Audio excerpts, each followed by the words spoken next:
আমি বৃষ্টিতে হাঁটতে ভালোবাসি, কারণ তখন কেউ আমার কান্না দেখতে পায় না।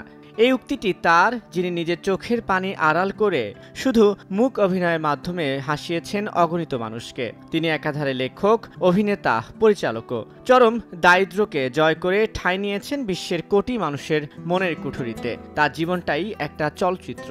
তিনি হলেন চার্লি চ্যাপলিন। হলিউডে প্রথম থেকে মধ্যকালের বিখ্যাততম শিল্পীদের একজন চার্লি, কিন্তু বিখ্যাতদের জীবন নিয়ে থাকে বিতর্ক। চার্লিও তার বাইরে নয়। তার জন্মদিন কবে নেই তার কোনো দালিলিক প্রমাণ। জন্মস্থান নিয়েও রয়েছে সন্দেহ। ব্রিটিশ অভিনেতা হিসেবে পরিচিত হলেও নিজের জন্মস্থান বলতেন ফ্রান্স। আবার 1981 সালের আদমশুমারি তথ্য মতে চার্লি তার মা ও ভাইকে নিয়ে থাকতেন অস্ট্রেলিয়ার সিডনিতে। বাবা মা দুজনই মঞ্চের সঙ্গে যুক্ত থাকায় চার্লির এই পেশায় আসা ছিল সহজাত বিষয়।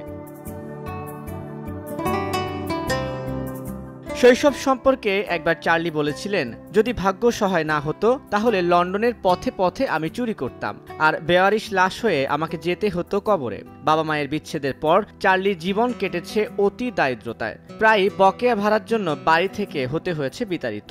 মুদি দোকান, ডাক্তারখানা, কাগজ বিক্রি কিংবা রঙের দোকানে দিনমজুরি, এভাবেই কেটেছে শৈশব। 9 বছর বয়সে নাচের দলে কমেডিয়ান হিসেবেও কাজ করতে হয়েছে তাকে।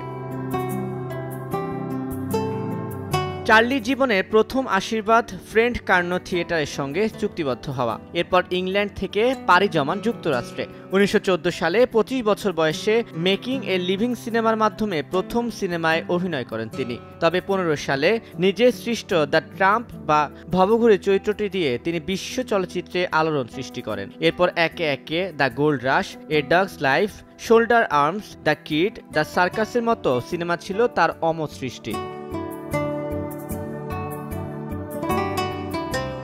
বর্ণিল ক্যারিয়ারে চার্লি চ্যাপলিন মানুষের ভালোবাসা পেয়েছেন অঢেল, তবে প্রাপ্তির ঝুলি ভারী হয় জীবনের শেষ ভাগে। 1975 সালে তাকে নাইট উপাধিতে ভূষিত করে ব্রিটিশ সরকার। এর আগে 1962 সালে অক্সফোর্ড বিশ্ববিদ্যালয় ও ডারহাম বিশ্ববিদ্যালয় তাকে সম্মানসূচক ডক্টর অফ লেটার্স দেন। 1971 সালে ফ্রান্স সরকার লেজিও দন্ডের কমান্ডার উপাধিতে ভূষিত করেন। এছাড়া গোল্ডেন লায়ন পুরস্কার সহ 3বার একাডেমিক অ্যাওয়ার্ড পেয়েছিলেন বিশ্ব চলচ্চিত্রের এই কিংবদন্তি। তানভীর হাসান, সময় সংবাদ।